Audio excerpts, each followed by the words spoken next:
For some, the Uwharrie National Forest is an escape, a departure from the busyness of life where souls are refreshed and bodies rejuvenated. For others, the forest serves as a battlefield, a proving ground destined to test the grit and fortitude of the human spirit, where the body is pushed beyond the limits of what the mind can conceive, and physical strength is eclipsed only by the strength of willpower and heart. An environment that is both peaceful and perilous, tranquil and terrifying. This is the BFGoodrich 36 Hours of Uwharrie.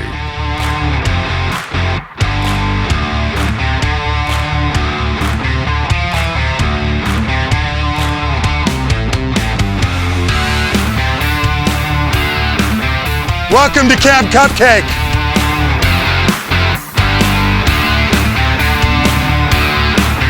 Why are you talking with your hands? We're gonna play a game, and I have more games than Milton Bradley.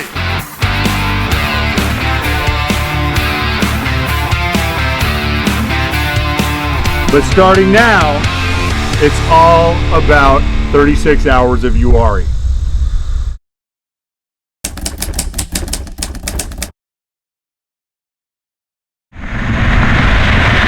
We chose to hold the event down in Uwharrie basically because it has a strong root in the off-road world. They have the Uwharrie National Forest with many miles of OHV trails, plenty of different terrain, lots of rocks, lots of mud, especially if it decides to rain during the event. It started off as a small grassroots event with a group of people, mainly Scotty Fields from Uwharrie Off-Road Training Center and Richard Winchester from BFGoodrich coming together, talking about the event that they used to do called the Safari Triathlon down in Florida, and they wanted to recreate that.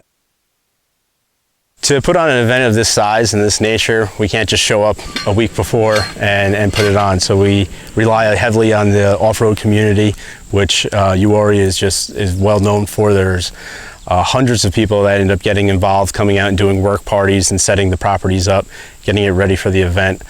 So we like giving back to the community where we're using the properties by focusing a lot of our missions around Tread Lightly and the Tread Lightly principles. My name is Danielle Fowles. I am the Education and Training Programs Manager for Tread Lightly. We are a national nonprofit organization that promotes responsible outdoor recreation through ethics education and stewardship projects.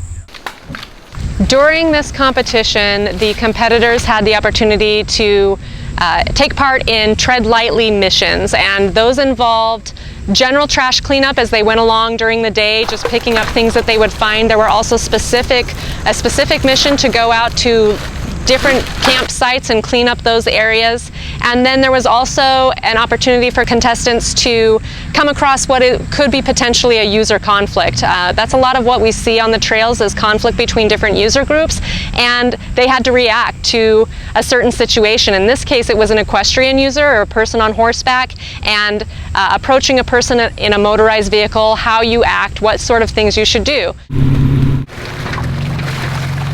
Your job is to exit this hole without excessive wheel spin. It's my interpretation of what that is. If I see excessive wheel spin, I'm going to stop you. At that point, you may use the traction aids on either side of the vehicle to exit the hole. You can use anything in or on the vehicle. That includes winches. One of the messages that Tread Lightly puts forward is respected access is open access, and basically what that principle is saying is we want you to go out and have a great time. We want you to do the things in the outdoors that you enjoy, but we want you to do it in a sustainable and responsible way that will ensure future access. Access is something that dwindles all over the nation because of things that we call areas being loved to death. So many people in small areas, those trails and those areas get overused, and then also people acting in irresponsible ways sometimes will lead to closures, and that's something that we want to avoid. So the more people are educated about how to respond, how to act while they're in the outdoors, gives us the opportunity to keep these places open, not just for ourselves, but for future generations. That's what we want. We want to be able to use our public lands to their full potential, but it takes all of us, it takes all users to cooperate and collaborate to make that happen and really be part of a larger goal for the recreation community is to keep these areas open for everyone.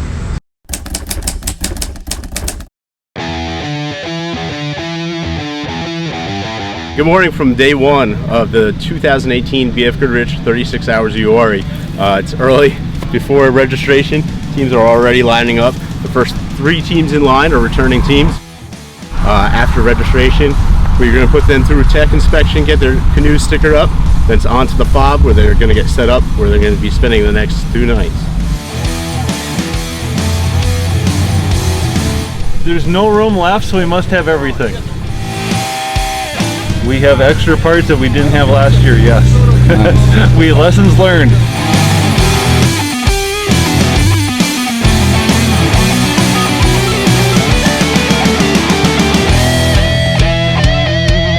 We are representing Rugged Radios out here for this event, 36 Hours Uwharrie. It's both of our first times ever doing this event. Going into it, being a first timer, really don't know what to expect, but the fact that, you know, we've been off-roading for a while, we're used to doing all these, you know, the high lift stuff, breaking tires, and we're actually in the Coast Guard, so, you know, the military themed will be pretty fun.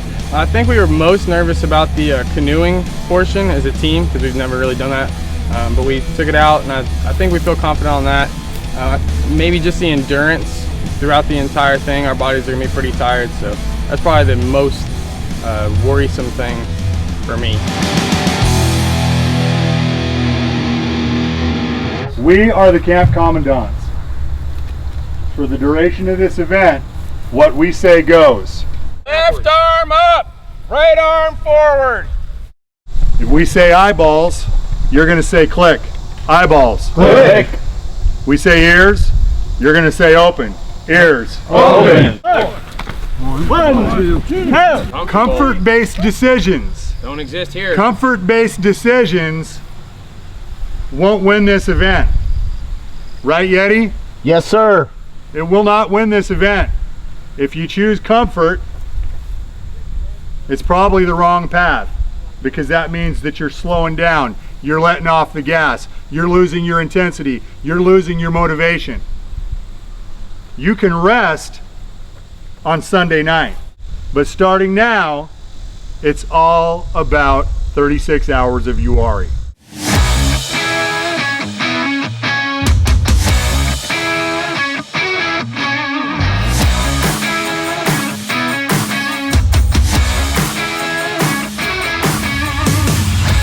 Once you're on the fob, you may not leave.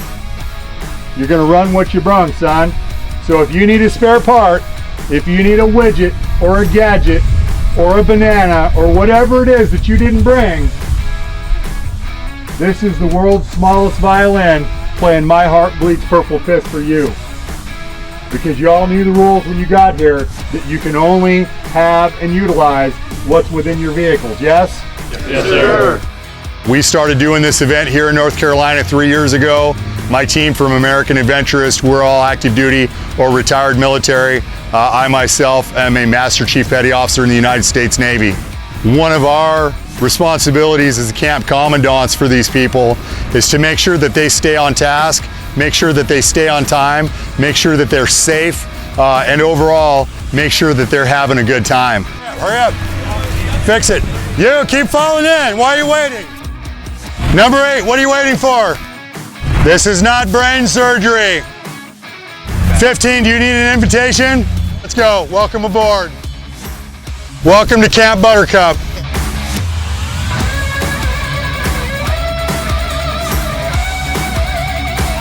You, where's your super winch hat? You, I'm talking to you. Where's your super winch hat? Give me 9 hours. 9 hours, why do you need 9 hours? Are you gonna stitch one together or something by hand? I did. What takes 9 hours to get a cover? I can make it with a Why are you talking with your hands? Why are your hands not behind your back? Why are you talking with your hands? Hurry up and get him and that pile of parts, mismatched, whatever. That looks like that was built in Florida or some shit. Get it on the fob. Welcome to Camp Cupcake. We're gonna do a quick police call. I'm gonna give you 5 minutes and you're gonna scatter. You are a giant human comb. You're over there facing this way. The comb is gonna drag through the camp that way. Begin. You're wasting my time. You people are wasting my time. we're gonna play a game. We will play a game, and I have more games than Milton Bradley. If you build those 2 tents and square them, just like we did with the vehicles, all the squares will line up. Shake your head in a rapid north-south manner. One of the goals that we have is to somewhat kind of break down their individualistic methods of dealing with things and putting everybody on the same level playing field, and that hopefully forms together teams, and not just teams per vehicle but teams as a unit, develop a certain level of unit cohesion, which we try to promote. We don't want individuals that are doing things for themselves, but we want folks to actually come together and work as a total unit.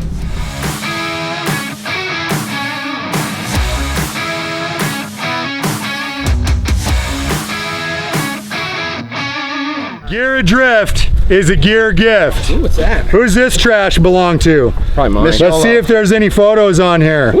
How do we open this thing up? Oh look, we're getting messages. Do you want to read Yolo's messages out loud? That would be wrong, right? That would probably be invading your privacy, a little personal, but we can't leave our gear laying around. Yolo, yoo-hoo! Is this your phone? Yes. Why is it over there? Is that a fan? I was coming right back. Because you were coming right back. She was coming right back. Nonsense. Go away. Thank you.